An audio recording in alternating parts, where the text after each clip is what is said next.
She had never wanted it to end like this. But the truth was, Loft couldn't carry the weight anymore either. Both she and Pure had once smiled together, full of dreams.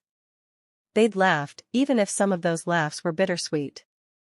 It had been truly wonderful, being with someone like her. But deep down, there was always a part of it that never felt fully at peace. "The love I wanted to give you, let me keep it for now," Loft said gently. "One day, if you ever feel ready to speak your heart, then I'll be here to listen." Pure closed her eyes, and at that very moment, tears began to fall silently down her cheeks, as if someone had just pressed a button to release them. In her moment of weakness, she leaned into the arms she had always run to when she needed comfort. And Loft, as always, didn't turn her away. She wrapped her arms around Pure's slender body and gently pulled her close. Her hand rested softly on Pure's back, offering a warm, comforting touch. Loft's embrace had once made Pure feel safe and warm. But today, that same embrace only brought a deep, aching pain that wouldn't go away. "I'm sorry, Loft. I'm really sorry." Pure felt just as guilty toward Loft as she did toward Air. Loft, the tall girl who had brought light into her once dark heart, didn't deserve to be treated this way at all. She deserved to be loved by someone else, someone who wasn't Pure.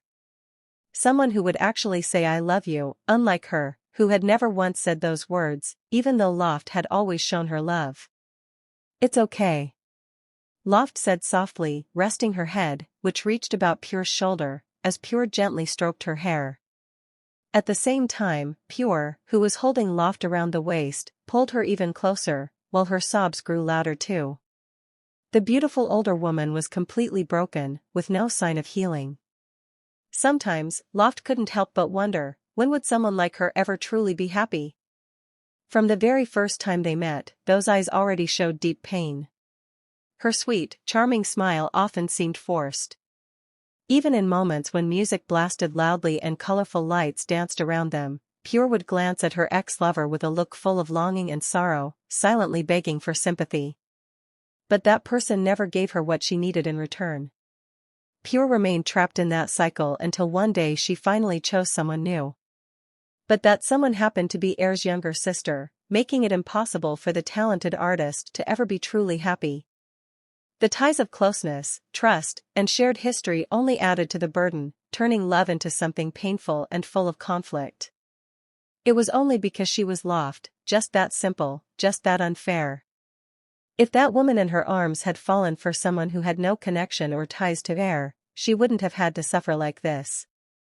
And that reason alone was enough to shake the thoughts of the one who had been chosen. "You don't have to apologize anymore, Pure," Loft said gently.